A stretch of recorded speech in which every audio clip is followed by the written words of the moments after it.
Welcome. I'm Patrolman Craig Hoover with the Project 18 Community Policing Unit of the East Brunswick Police Department. In this edition of Street Smart, we'll be talking on the topic of drug addiction and prevention. Today joining me is Joel Palmales, who is a local recovery advocate, and John Regan, who is an addiction consultant. Thank you, gentlemen, for joining me today. It's good to be here. Thanks for having me. I've known you both personally for a while now. Can you each tell us a little bit about your stories or your personal addiction stories? Sure. Well, for me, I'm a longtime resident of East Brunswick. I just want to let that be known. I moved here when I was about 6 years old. I'm 29 now. I lived here for about 23 years. And, I was a normal kid. I was kind of a little bit of a troublemaker, kind of always hung out with like the bad kids. The kids who started smoking weed at a young age, and that's just how I got into it, just to fit in. It's what my friends were doing, and it was fun. And it was fun when I tried it, I really enjoyed it, and it was a party, and it was like that for a few years until the trouble started. I didn't know that I was prone to addiction. I didn't know that I could become an addict. I kind of had like a preconceived image of what an addict was, like somebody who's homeless, living in the streets, that uses a certain substance. I didn't think that could become me. And after a few years, eventually using drugs just took over my life. It was all that I cared about. It took everything from me. School wasn't important, my family wasn't important, and it just completely controlled my life. It turned into a disease. I didn't know that after so many years of using that it would restructure my brain and change the way that I think and behave. It became an illness. And I learned that after I came into recovery. My issue was alcohol. About 10 years ago, I went through a divorce that I didn't see coming. And I found vodka to be a very good coping mechanism. Mm-hmm. And I went on almost a 5-year run with it. Didn't see it coming, didn't know that I had the potential to become an alcoholic. Because when I was younger, I would go to a wedding, get drunk. I'd go to a family barbecue, get drunk. But I didn't drink every day. I had a family down in Jackson, New Jersey, and had my own business. So I just functioned normally. And then when that divorce hit, I just turned to the bottle. And it just takes a hold of you.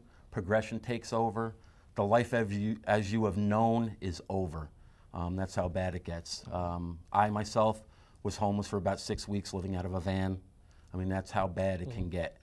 And the progression just takes over. And year by year, you're slowly killing yourself. And you ask people for help. People just don't understand. What the addict actually goes through. It's not all fun and games for them. They want the help, but for some reason they can't. And I can't tell you how many times that I put that bottle to my mouth and I hated myself, and you just do it anyway. The best way for me to explain addiction is being held underwater, and you're fighting for that breath. That's how bad you need that drink or drug.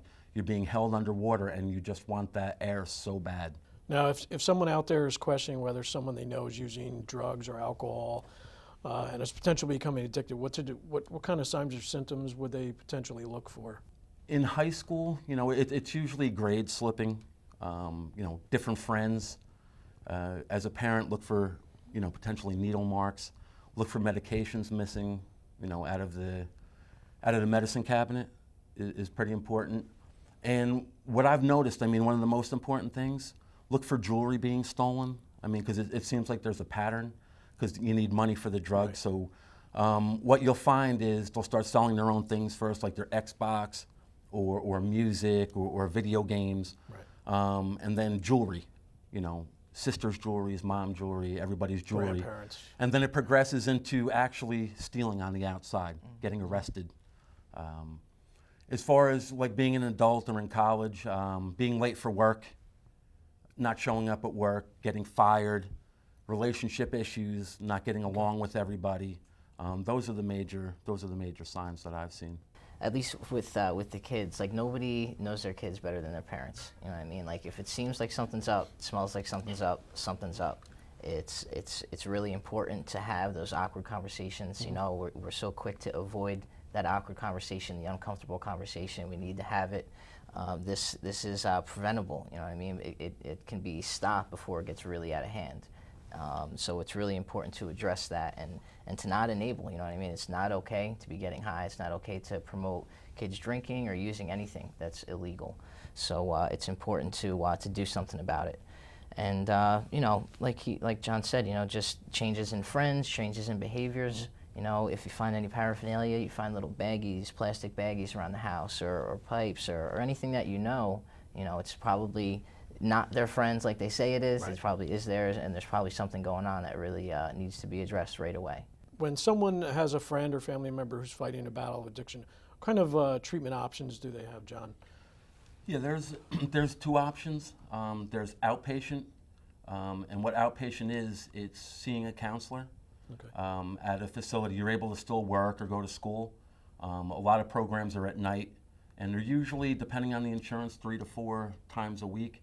But you actually go to where the counselors are. You have group meetings sometimes. There's a lot of one-on-one therapy sessions, and a lot of drug testing too, usually about once a week, to make sure that you're not using. Because if you do fail while you're in an IOP, that's intensive outpatient, usually you go to inpatient, which is your other option, and that's a treatment center. You need to be detoxed, and a rehab. Most programs are, usually between 30 to 90 days. Okay. And what I usually prefer is, if the inpatient is the option, to get them out of the area as far away as possible, because the triggers in addictions, it's the people, places, and things. So getting that person away from everything, everyone, and get them out of the area, because a lot of times what people will do is they'll call, a parent or a loved one. Oh, I can't stand it. They're not treating me right here. Right. When you're 1,000 miles away, the cavalry's not coming. Joel, once someone goes through treatment, what's the next step with regard to like recovery?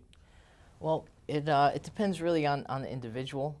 I know for me, a big thing was the people, places, and things. I growing up and for a long time, I kind of surrounded myself with people who were up to no good, who weren't really doing much of anything with themselves. So I needed to get with some positive people who were doing some good stuff, people who were working, who were going to school, being responsible. I needed to learn how to do that stuff. So a big part of it is also to get into some type of recovery program where people go to support meetings and have other people in their lives who are in recovery who can show them, kind of lead them along in their process. Anything, there's Smart Recovery, there's LifeRing, there's Alcoholics Anonymous, Narcotics Anonymous, all volunteer recovery programs that are free. There's no charge for them, that people just go to weekly or whatever the schedule is for that program, and just focus on whatever it is with the individual. Like I said, I'm a full-time student now. I dropped out of high school. I was a high school dropout. Now I'm a straight A college student pursuing a PhD in psychology. Right. I'm a supervisor for a county program. I never really worked before I came into recovery. I didn't have any work experience. So focusing on that stuff, a lot of people need to focus on family, on the relationships. Usually a lot of damage has been done in those areas. To rebuild that, to just become a normal person of society and learn how to deal with feelings in a healthy way so they don't fall back into old behaviors. What are some other groups that people can look to for assistance? Is every insurance going to allow you to get into these groups? No, and that's a really good question. A lot has to do with the insurance, as far as, if you can even leave the area. I mean, if you have an HMO insurance, you have to stay in the state. Sometimes you can go, into Pennsylvania. There's a few facilities right over the border where an HMO would allow, but again, it depends on the policy. Okay. But insurance plays a big factor in where you can go, because some insurances might have you do an IOP first. If you fail that, then you can go into the inpatient. Okay. But yeah, insurance plays a big part of it. If you have no insurance, and this is pretty important, people think, okay, I have no insurance, I have no money, the situation is hopeless. It's really not hopeless. There's a lot of state funding. There's a lot of people who care. The important thing is to reach out.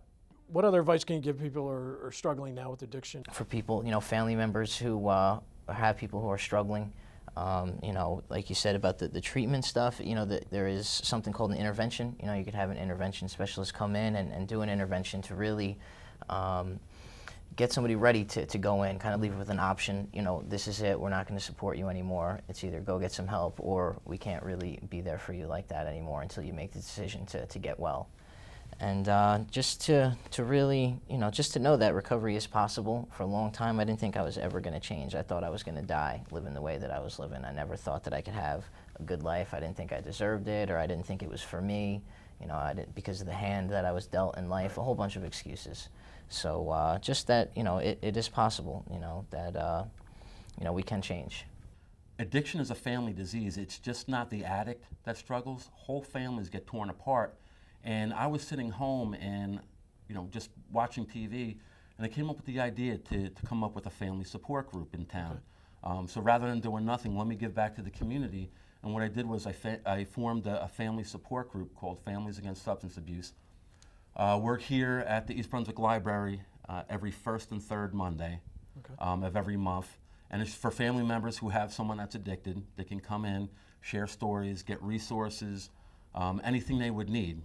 Because I'm a really good resource, because that's what I do. I know all the resources in New Jersey where family members can come in, share stories amongst one another, get support, and get education and knowledge.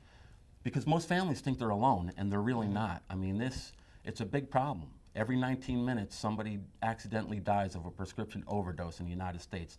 That's almost 40,000 a year. We can do better than that, and we are. There's people out there who are in the recovery movement, prevention, treatment. There's a lot of help out there, and I just want families to know that the help is there.